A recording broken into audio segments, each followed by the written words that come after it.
بسم اللہ الرحمن الرحیم الحمد للہ رب العالمین والصلاة والسلام علی اشرف الانبیاء والمرسلین نبینا محمد وعلی آلہ وصحبہ اجمعین اما بعد السلام علیکم ورحمۃ اللہ وبرکاتہ۔ قابل احترام سامعین، اربعین نوویہ کی 35ویں حدیث اور اس کا ترجمہ پیش کیا جا رہا ہے۔ یہ پہلی قسط ہوگی اور دوسری قسط میں انشاءاللہ اس حدیث سے مستنبط چند فوائد و احکام کا ذکر کیا جائے گا۔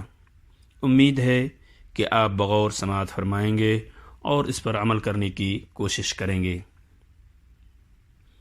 عن ابی ہریرہ رضی اللہ عنہ قال قال رسول اللہ صلی اللہ علیہ وسلم لا تحاسدوا ولا تناجشوا ولا تباغضوا ولا تدابروا ولا يبع بعضكم على بيع بعض وكونوا عباد الله إخوانا المسلم أخو المسلم لا يظلمه ولا يخذله ولا يحقره التقوى ها هنا، ويشير إلى صدره 3 مرات بحسب امرئ من الشر أن يحقر أخاه المسلم كل المسلم على المسلم حرام دمه وماله وعرضه رواہ مسلم۔ ترجمہ: ابو ہریرہ رضی اللہ عنہ سے مروی ہے کہ رسول اللہ صلی اللہ علیہ وسلم نے ارشاد فرمایا، باہم حسد نہ کرو، ایک دوسرے کو دھوکہ میں ڈالنے کے لیے بھاؤ نہ بڑھاؤ، آپس میں بغض نہ رکھو، ایک دوسرے سے پیٹھ نہ پھیرو، کوئی اپنے بھائی کے بیع پر بیع نہ کرے، آپس میں اللہ کے بندے بھائی بھائی بن کر رہو، ایک مسلمان دوسرے مسلمان کا بھائی ہے، وہ اس پر ظلم نہیں کرتا، اس کو بے سہارا نہیں چھوڑتا اور نہ ہی اسے حقیر سمجھتا ہے۔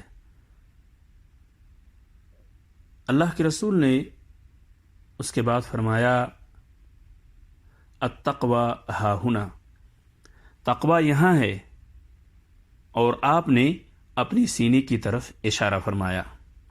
3 بار یہ بات آپ نے فرمائی، التقوی ہا ہنا، التقوی ہا ہنا، التقوی ہا ہنا، یعنی اپنی سینے کی طرف اشارہ کرتے ہوئے آپ صلی اللہ علیہ وسلم نے فرمایا، تقوی یہاں ہے۔ آدمی کے برا ہونے کے لیے اتنا ہی کافی ہے کہ وہ اپنے مسلمان بھائی کو حقیر سمجھے، کمتر سمجھے۔ ایک مسلمان کا سب کچھ دوسرے مسلمان پر حرام ہے۔ کل المسلم علی المسلم حرام دمہ ومالہ وعرضہ، ایک مسلمان کا سب کچھ دوسرے مسلمان پر حرام ہے، اس کا خون بھی اور اس کی دولت اور عزت بھی۔ یہ روایت صحیح مسلم کے اندر موجود ہے۔ امید ہے کہ سامعین کرام آپ نے اس حدیث سے استفادہ کیا ہوگا، اور دوسری قسط تک کے لیے اجازت دیجیے۔ السلام علیکم ورحمۃ اللہ وبرکاتہ۔